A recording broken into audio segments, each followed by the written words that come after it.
Sinira mo yung tsinelas ko, ha? Oh, anong ginagawa mo sa tsinelas ko? Go, sit! Doon! Doon ka! Ah... Oh...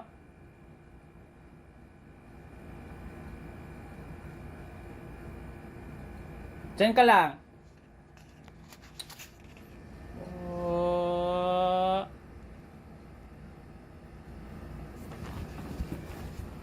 Ano to? Ha?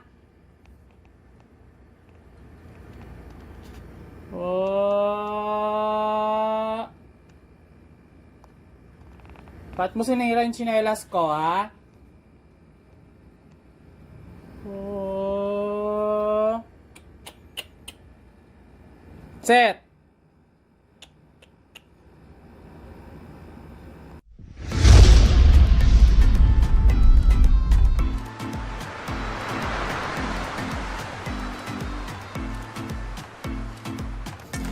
So, ayun na nga, guys. Okay lang ba yung ilaw natin ngayon?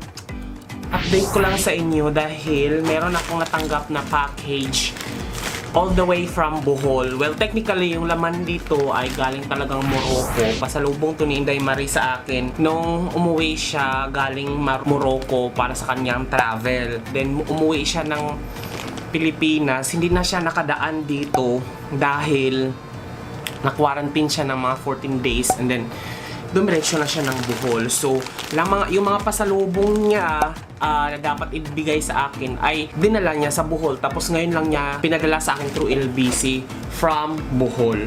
Tapos yung mga gamit niya dito na iwan, ipapadala ko siya via LBC bukas sa Bohol naman. Yung mga binili niya ditong mga Shopee and then yung kanyang mga damit. So, yun. So, ngayon, ibubuksan natin siya ngayon kung ano yung laman na galing sa Morocco. Kasi mas gusto ko mga spices or kaya ref magnet, ganyan. So, tingnan natin kung anong laman ito. Ay! Sorry naman. Nagupit ko yung mga bag. May bag pala. Oh my God! Sayang nagupit ko. Sayang nagupit ko. Jewelry World Class. Oh my God! Picturean natin. May naamoy na akong mga spices. Oh my God! May mga spices akong pandagdag sa aking mga collections pang luto. Picturean ko lang. Oh my God! So baka may magupit dito. Ayusin ko na nga ito. Alama, parang spices talaga siya. Oh, saya! Makakatikim na ako ng Moroccan na mga spices. My God. Basilic.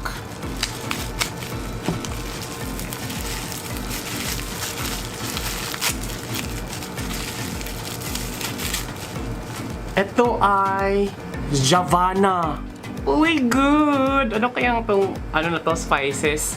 Yan yung itsura niya, guys.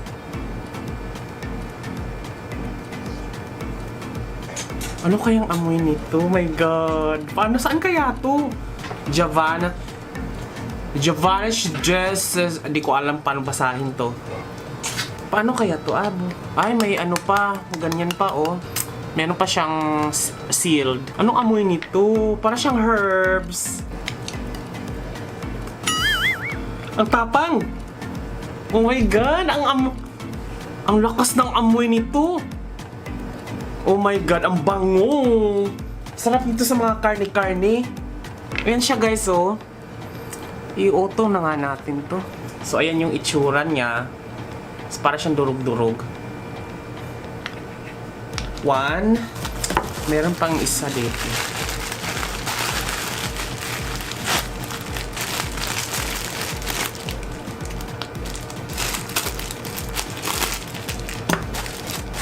Para pang refill na to. Ala!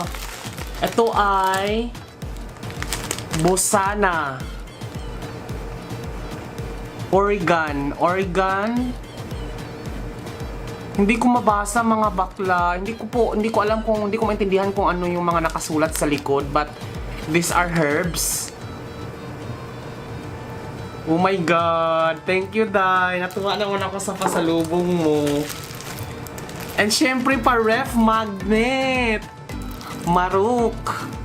Ayan, meron tayong pangdagdag na ref magnet ba to? Tama ba? Or sticker? Ano ba to? Ref magnet yata to eh. O ref magnet nga. Ayan, ang ganda ng ref magnet. So, ayan, ilalagay. May pandagdag na ako sa ano kasi nangungulikta ako ng mga ref magnet pero more on travel, yung mga ganun location.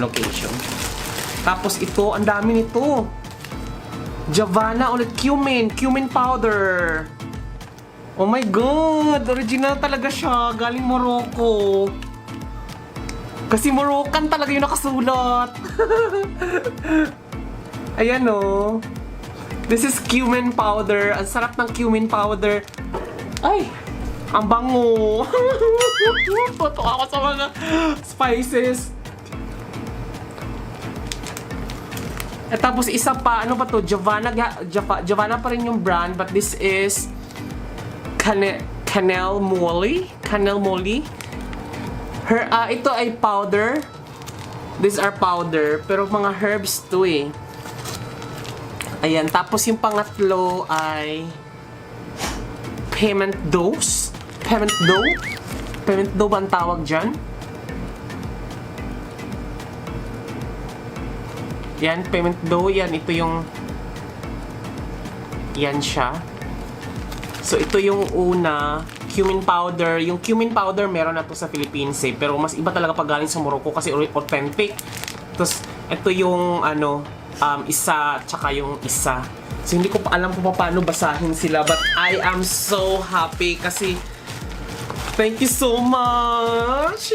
Alam mo naman, addict ako sa mga powder, mga spices, ganyan. Kasi may mga spices kasi akong collection dyan. Kasi maselan ako sa mga luto-luto. Gusto talaga masarap yung luto-luto. Dito lang naman ako masilan sa pagluluto na pag nung lockdown. Kasi parang sabi ko, pag nagluto ka, todo mo na, huwag mo nang tipirin ng mga spices and herbs. Kasi kakainin mo yun eh. Parang yung it boosts your appetite. Doon pag masarap yung amoy. Alam mo yun, ganun. Pag luluto ka ng karne, walang lansa. So, todo na. Thank you so much talaga, Day, sa Moroccan products. Picturean ko lang to. Then, ipapadala ko to bukas yung bag niya na naiwan dito. Tsaka yung mga nabili niya sa sa GNP na mga cellphone accessories. So, ipapadala ko naman bukas. Tomorrow.